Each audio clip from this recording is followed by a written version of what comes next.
هذا السؤال قال لك يمكن لي نوقف على اليمن الوقت اللي غادي نسول على شي معلومة. نعم الجواب واحد، لا الجواب زوج. بالنسبة في هذه الحالة عندنا تروتوار مصبوغ بالأحمر وبيض.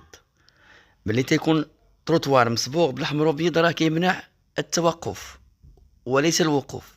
أما إلا بغينا نسولو بشي معلومة راه ممكن، راه مسموح في تروتوار إلا كان مصبوغ بالأحمر وبيض. أما إلا كان تروتوار مصبوغ بالصفر راه ممنوع الوقوف والتوقف. ولكن في هذه الحالة مادام كاين خط متصل وطريق ضيق ما يسمحش لنا حتى بالوقوف. حتى إلا بغينا نوقفو نسولو ولا نحطو شي واحد ولا نطلعو معنا شي حد راه ما يمكنش، حيت طريق ضيق وكاين خط متصل. نجاوب صحيح لا، رقم زوج.